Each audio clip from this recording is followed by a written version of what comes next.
Pembelajaran 2026.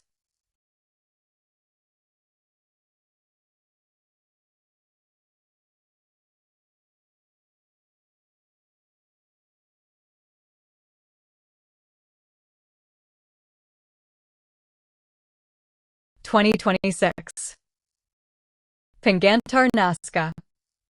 Naskah ini menghimpun materi manajemen kewirausahaan dari bab 4 sampai dengan bab 12.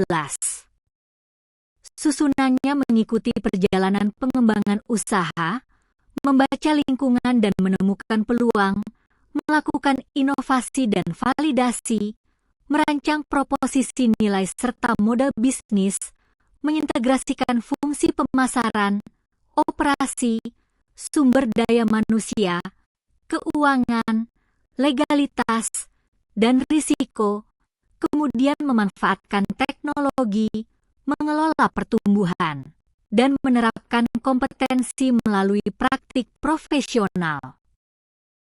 Setiap topik disajikan dengan pengertian dan penjelasan penerapan agar mudah dipahami oleh mahasiswa, pelaku UMKM, pengelola organisasi publik, maupun pembaca umum. Naskah ini dapat digunakan sebagai bahan kuliah, panduan diskusi, dasar penyusunan tugas, dan rujukan awal dalam merancang atau mengembangkan usaha. Petunjuk Pengganan. Baca tujuan dan gambaran bab sebelum mempelajari setiap topik. Hubungkan konsep dengan usaha, organisasi, atau masalah nyata di lingkungan sekitar. Gunakan pertanyaan refleksi dan soal HOTS untuk menguji pemahaman serta kemampuan analisis.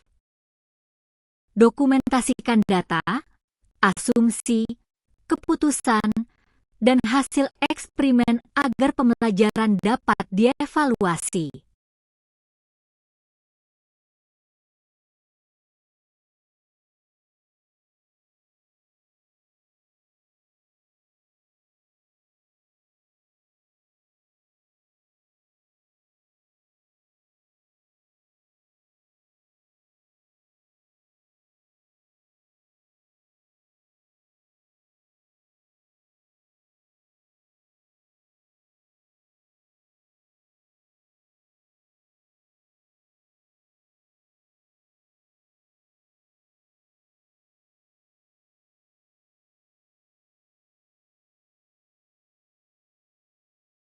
Dievaluasi.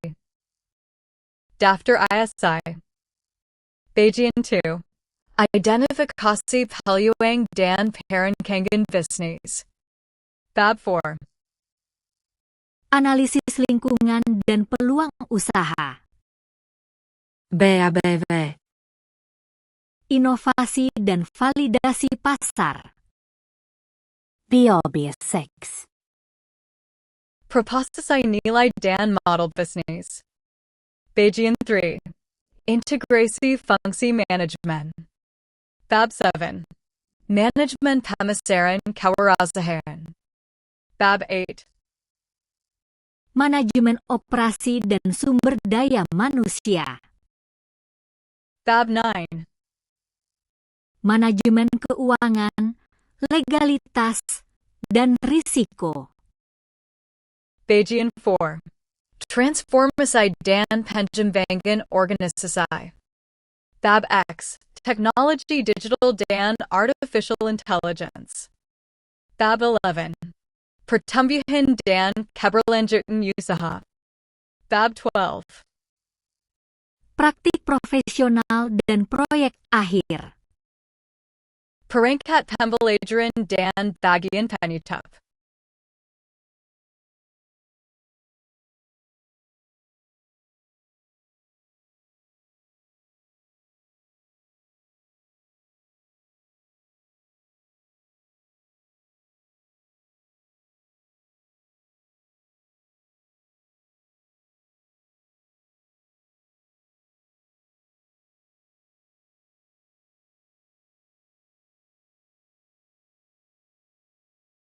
Pennytup. Bajian 2. Identifikasi peluang dan perancangan bisnis.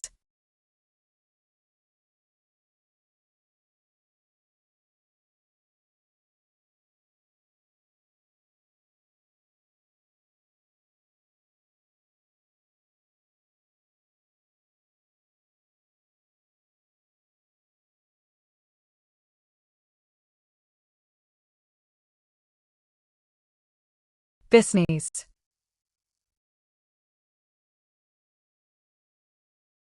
Bab ini membahas 11 topik yang saling berhubungan.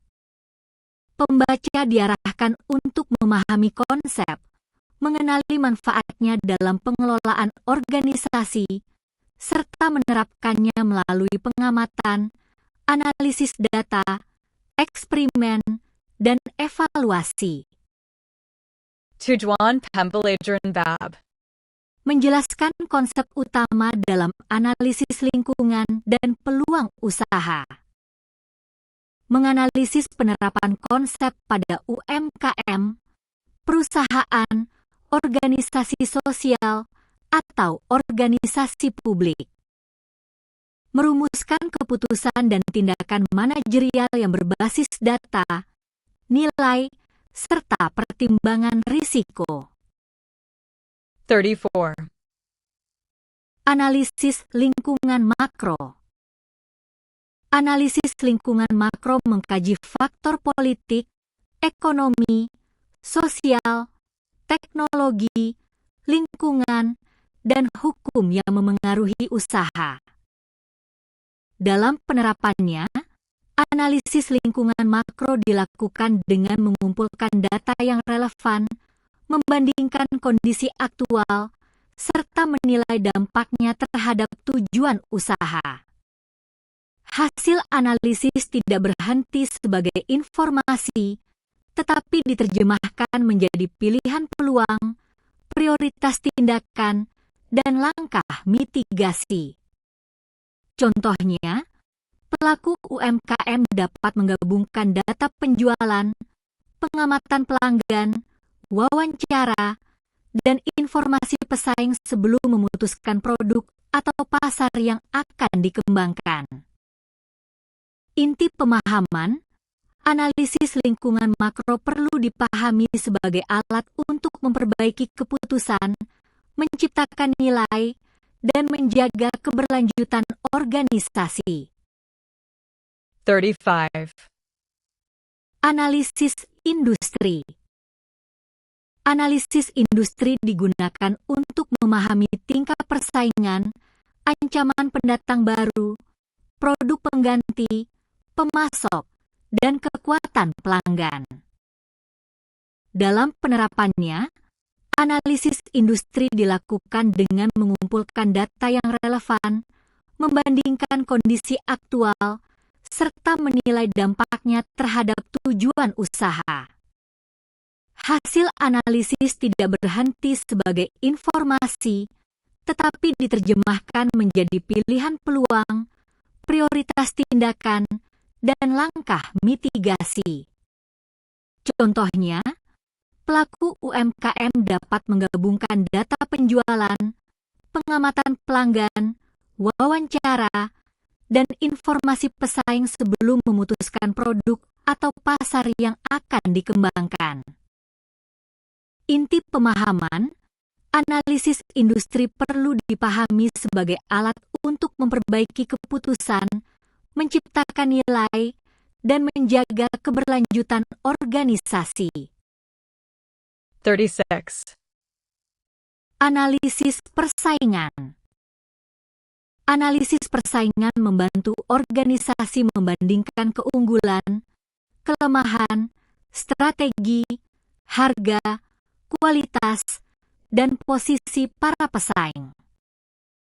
Dalam penerapannya, analisis persaingan dilakukan dengan mengumpulkan data yang relevan, membandingkan kondisi aktual, serta menilai dampaknya terhadap tujuan usaha.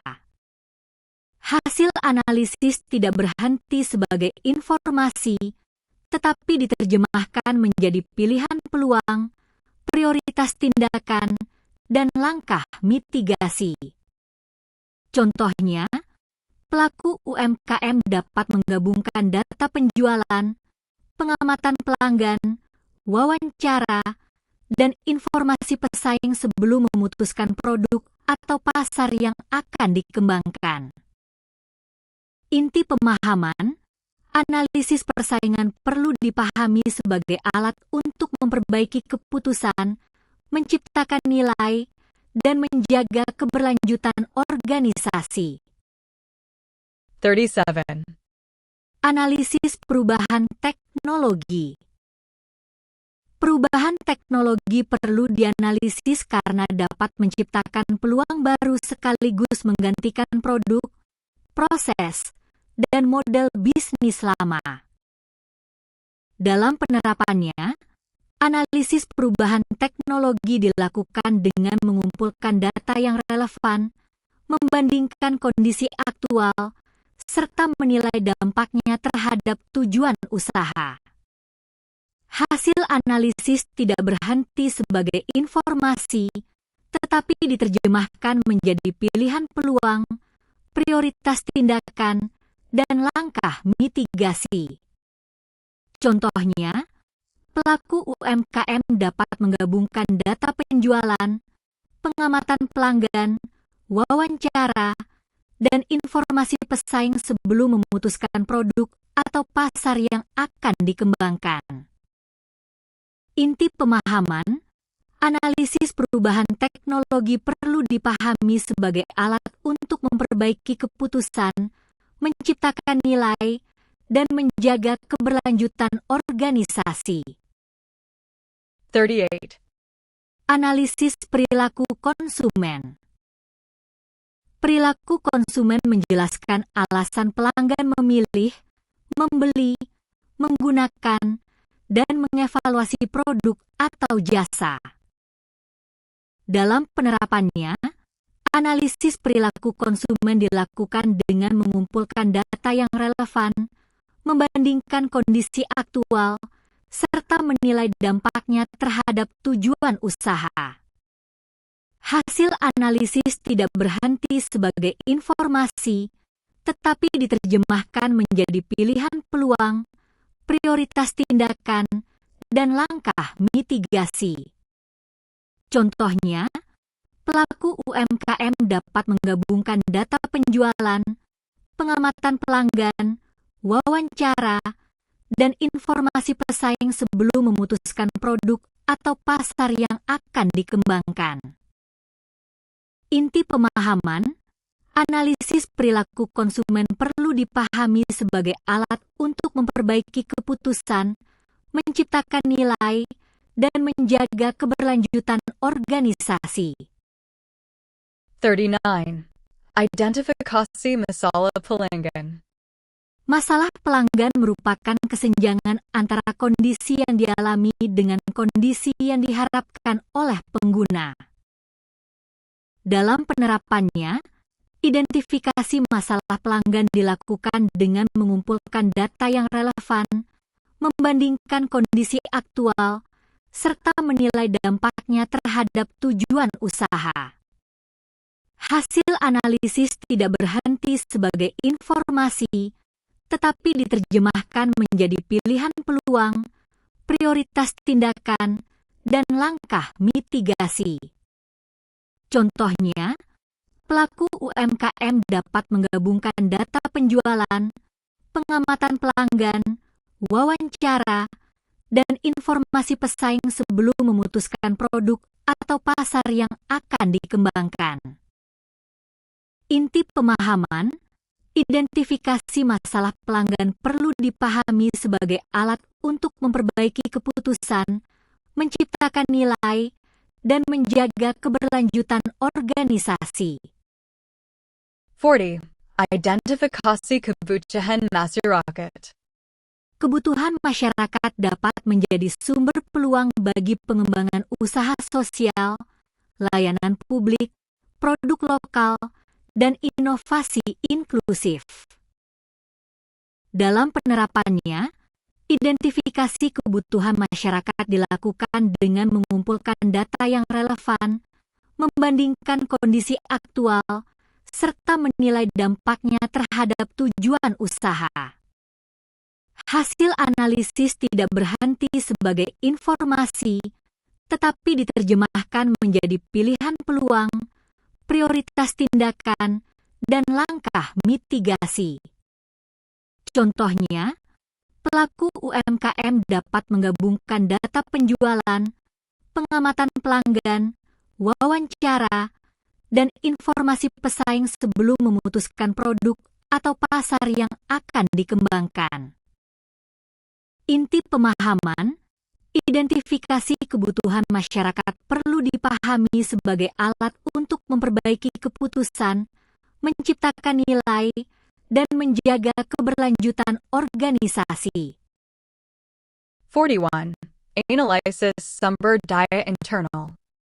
Analisis internal menilai modal, manusia, teknologi, pengetahuan, jejaring, budaya, dan kemampuan organisasi. Dalam penerapannya, analisis sumber daya internal dilakukan dengan mengumpulkan data yang relevan, membandingkan kondisi aktual, serta menilai dampaknya terhadap tujuan usaha. Hasil analisis tidak berhenti sebagai informasi, tetapi diterjemahkan menjadi pilihan peluang, prioritas tindakan, dan langkah mitigasi. Contohnya, pelaku UMKM dapat menggabungkan data penjualan, pengamatan pelanggan, wawancara, dan informasi pesaing sebelum memutuskan produk atau pasar yang akan dikembangkan. Inti pemahaman, analisis sumber daya internal perlu dipahami sebagai alat untuk memperbaiki keputusan, menciptakan nilai, dan menjaga keberlanjutan organisasi. 42. Analisis kapabilitas organisasi.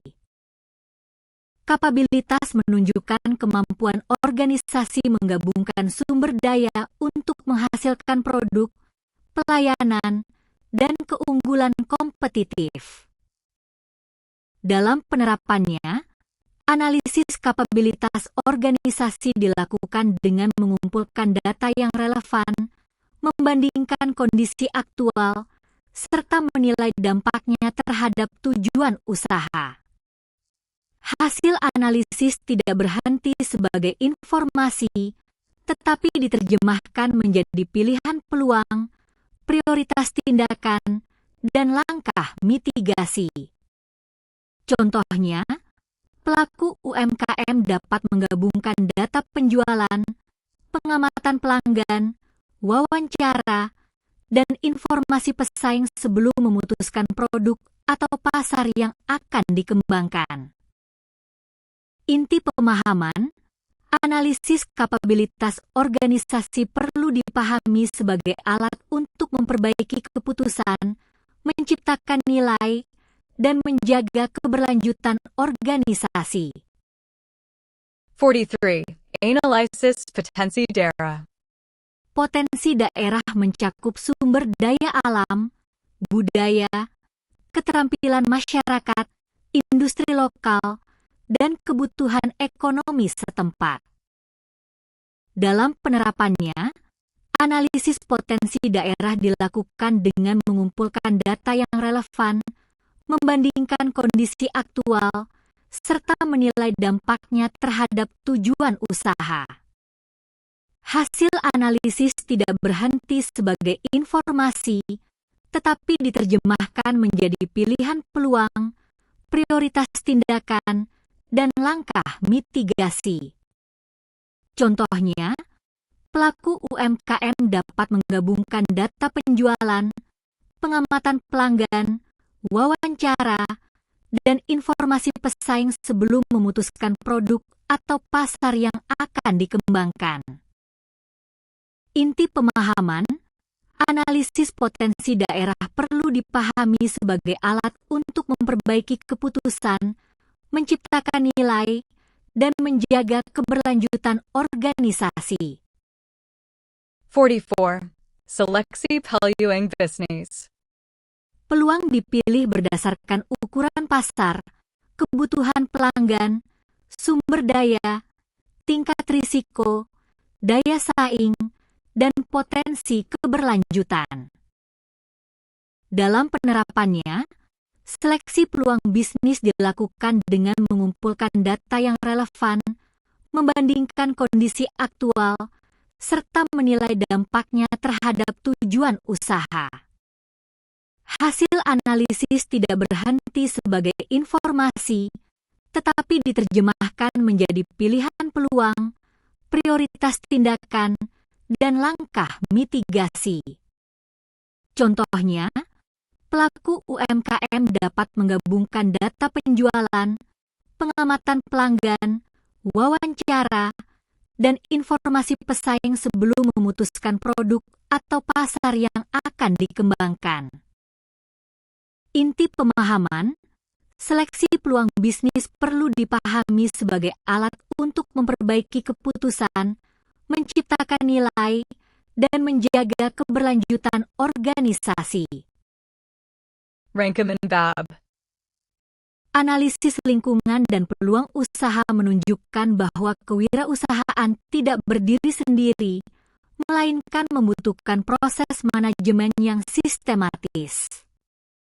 11 topik dalam bab ini menekankan keterhubungan antara pemahaman konsep, penggunaan data, keputusan terukur, pelaksanaan, dan evaluasi. Organisasi yang mampu mengintegrasikan kelima unsur tersebut akan lebih siap menciptakan nilai dan menghadapi perubahan. Pertanyaan refleksi bab. Konsep apa dalam analisis lingkungan dan peluang usaha yang paling relevan dengan organisasi yang Anda kenal? Bukti atau data apa yang diperlukan sebelum konsep tersebut diterapkan? Apa risiko penerapannya dan bagaimana langkah mitigasinya?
Mitigasenia. BABV. Inovasi dan validasi pasar. Bab ini membahas 11 topik yang saling berhubungan. Pembaca diarahkan untuk memahami konsep, mengenali manfaatnya dalam pengelolaan organisasi, serta menerapkannya melalui pengamatan, analisis data, eksperimen, dan evaluasi. Tujuan pembelajaran Babb. menjelaskan konsep utama dalam inovasi dan validasi pasar, menganalisis penerapan konsep pada UMKM, perusahaan, organisasi sosial, atau organisasi publik, merumuskan keputusan dan tindakan manajerial yang berbasis data, nilai, serta pertimbangan risiko. 45. Konsep kreativitas bisnis. Kreativitas bisnis merupakan kemampuan mengembangkan gagasan baru yang relevan dengan masalah pelanggan dan tujuan organisasi. Penerapan konsep kreativitas bisnis menuntut proses belajar yang berulang. Tim menyusun asumsi, mencari bukti dari pengguna, membuat bentuk awal solusi, lalu memperbaikinya berdasarkan umpan balik. Dengan cara ini, biaya kegagalan dapat ditekan karena keputusan pengembangan tidak hanya didasarkan pada intuisi. Ukuran keberhasilannya adalah adanya pembelajaran yang dapat dibuktikan, perubahan perilaku pengguna, dan meningkatnya kesesuaian solusi dengan kebutuhan pasar. Inti pemahaman, konsep kreativitas bisnis perlu dipahami sebagai alat untuk memperbaiki keputusan, menciptakan nilai, dan menjaga keberlanjutan organisasi. 46. Konsep inovasi. Inovasi adalah penerapan gagasan baru dalam produk, layanan, proses, pemasaran, organisasi, atau model bisnis. Penerapan konsep inovasi menuntut proses belajar yang berulang. Tim menyusun asumsi, mencari bukti dari pengguna, membuat bentuk awal solusi, lalu memperbaikinya berdasarkan umpan balik. Dengan cara ini, biaya kegagalan dapat ditekan karena keputusan pengembangan tidak hanya didasarkan pada intuisi.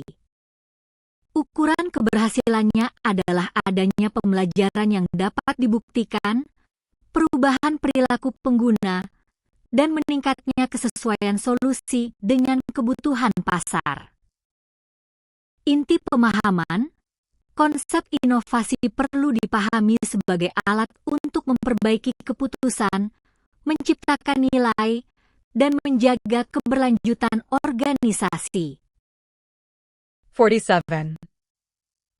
Jenis-jenis inovasi. Inovasi dapat bersifat inkremental, radikal, disruptif, terbuka, sosial, digital, proses, atau model bisnis. Penerapan jenis-jenis inovasi menuntut proses belajar yang berulang. Tim menyusun asumsi, mencari bukti dari pengguna, membuat bentuk awal solusi, lalu memperbaikinya berdasarkan umpan balik. Dengan cara ini, biaya kegagalan dapat ditekan karena keputusan pengembangan tidak hanya didasarkan pada intuisi. Ukuran keberhasilannya adalah adanya pembelajaran yang dapat dibuktikan, perubahan perilaku pengguna, dan meningkatnya kesesuaian solusi dengan kebutuhan pasar. Inti pemahaman, jenis-jenis inovasi perlu dipahami sebagai alat untuk memperbaiki keputusan, menciptakan nilai, dan menjaga keberlanjutan organisasi. 48. Design thinking. Design thinking merupakan pendekatan pemecahan masalah yang berpusat pada manusia melalui empati, definisi masalah, ideasi, prototipe, dan pengujian.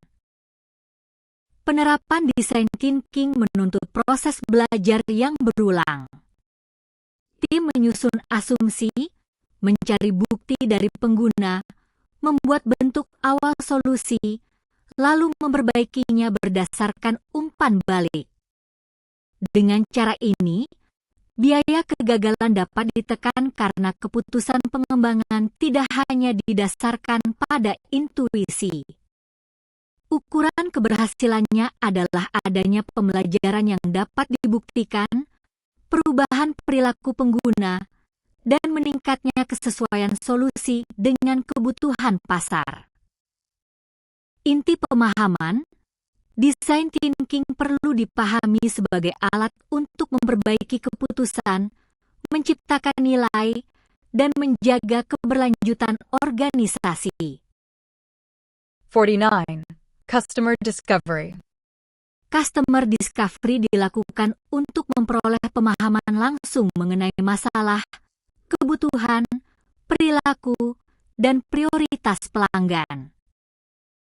Penerapan customer discovery menuntut proses belajar yang berulang.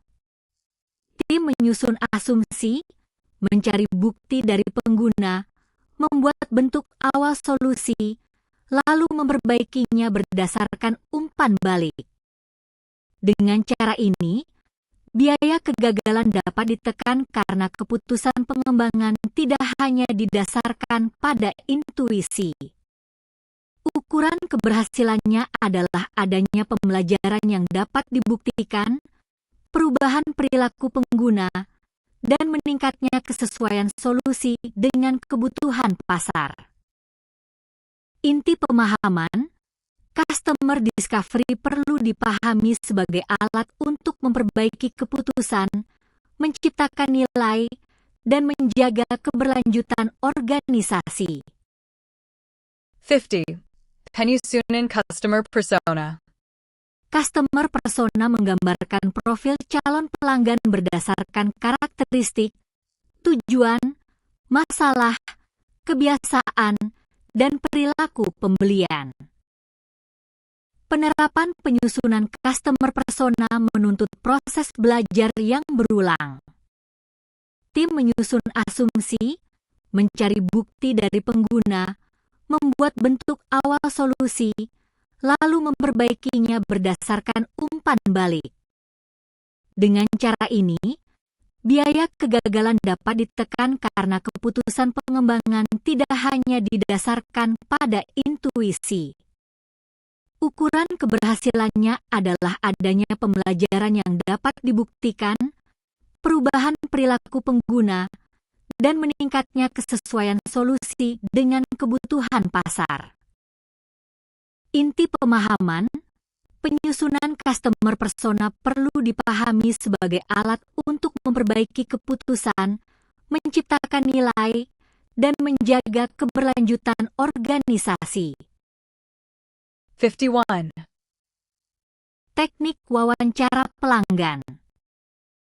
Wawancara pelanggan dilakukan dengan pertanyaan terbuka untuk memperoleh fakta, pengalaman, dan kebutuhan nyata, bukan sekadar persetujuan. Penerapan teknik wawancara pelanggan menuntut proses belajar yang berulang. Tim menyusun asumsi, mencari bukti dari pengguna, membuat bentuk awal solusi, lalu memperbaikinya berdasarkan umpan balik. Dengan cara ini, biaya kegagalan dapat ditekan karena keputusan pengembangan tidak hanya didasarkan pada intuisi. Ukuran keberhasilannya adalah adanya pembelajaran yang dapat dibuktikan, perubahan perilaku pengguna, dan meningkatnya kesesuaian solusi dengan kebutuhan pasar. Inti pemahaman, teknik wawancara pelanggan perlu dipahami sebagai alat untuk memperbaiki keputusan, menciptakan nilai, dan menjaga keberlanjutan organisasi. 52. Validasi masalah. Validasi masalah membuktikan bahwa masalah benar-benar dialami pelanggan, penting untuk diselesaikan, dan terjadi secara cukup sering. Penerapan validasi masalah menuntut proses belajar yang berulang. Tim menyusun asumsi, mencari bukti dari pengguna, membuat bentuk awal solusi, lalu memperbaikinya berdasarkan umpan balik. Dengan cara ini, biaya kegagalan dapat ditekan karena keputusan pengembangan tidak hanya didasarkan pada intuisi. Ukuran keberhasilannya adalah adanya pembelajaran yang dapat dibuktikan, perubahan perilaku pengguna, dan meningkatnya kesesuaian solusi dengan kebutuhan pasar. Inti pemahaman, validasi masalah perlu dipahami sebagai alat untuk memperbaiki keputusan, menciptakan nilai, dan menjaga keberlanjutan organisasi. 53. Validasi solusi. Validasi solusi menguji apakah produk atau layanan yang dirancang mampu menyelesaikan masalah dengan cara yang diterima pengguna. Penerapan validasi solusi menuntut proses belajar yang berulang. Tim menyusun asumsi, mencari bukti dari pengguna, membuat bentuk awal solusi, lalu memperbaikinya berdasarkan umpan balik. Dengan cara ini, biaya kegagalan dapat ditekan karena keputusan pengembangan tidak hanya didasarkan pada intuisi. Ukuran keberhasilannya adalah adanya pembelajaran yang dapat dibuktikan, perubahan perilaku pengguna, dan meningkatnya kesesuaian solusi dengan kebutuhan pasar.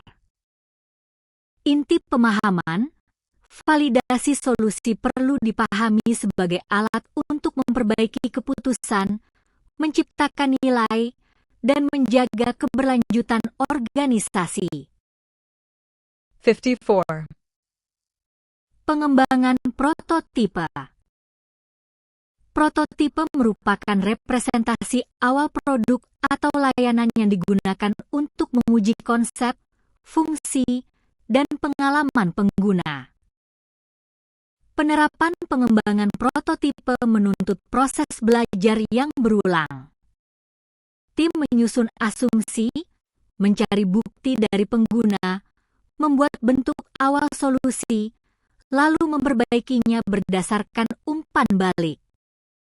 Dengan cara ini, biaya kegagalan dapat ditekan karena keputusan pengembangan tidak hanya didasarkan pada intuisi. Ukuran keberhasilannya adalah adanya pembelajaran yang dapat dibuktikan, perubahan perilaku pengguna, dan meningkatnya kesesuaian solusi dengan kebutuhan pasar. Inti pemahaman, pengembangan prototipe perlu dipahami sebagai alat untuk memperbaiki keputusan, menciptakan nilai, dan menjaga keberlanjutan organisasi. 55. Minimum viable product. Minimum viable product adalah versi awal produk dengan fitur minimum yang cukup untuk memperoleh pembelajaran dari pasar. Penerapan minimum viable product menuntut proses belajar yang berulang. Tim menyusun asumsi, mencari bukti dari pengguna, membuat bentuk awal solusi, lalu memperbaikinya berdasarkan umpan balik. Dengan cara ini, biaya kegagalan dapat ditekan karena keputusan pengembangan tidak hanya didasarkan pada intuisi. Ukuran keberhasilannya adalah adanya pembelajaran yang dapat dibuktikan, perubahan perilaku pengguna, dan meningkatnya kesesuaian solusi dengan kebutuhan pasar. Inti pemahaman, minimum viable product perlu dipahami sebagai alat untuk memperbaiki keputusan, menciptakan nilai, dan menjaga keberlanjutan organisasi. Rankin and Babb. Inovasi dan validasi pasar menunjukkan bahwa kewirausahaan tidak berdiri sendiri, melainkan membutuhkan proses manajemen yang sistematis. 11 topik dalam bab ini menekankan keterhubungan antara pemahaman konsep, penggunaan data, keputusan terukur, pelaksanaan, dan evaluasi. Organisasi yang mampu mengintegrasikan kelima unsur tersebut akan lebih siap menciptakan nilai dan menghadapi perubahan. Pertanyaan refleksi bab. Konsep apa dalam inovasi dan validasi pasar yang paling relevan dengan organisasi yang Anda kenal? Bukti atau data apa yang diperlukan sebelum konsep tersebut diterapkan? Apa risiko penerapannya dan bagaimana langkah mitigasinya?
Mitigasinya?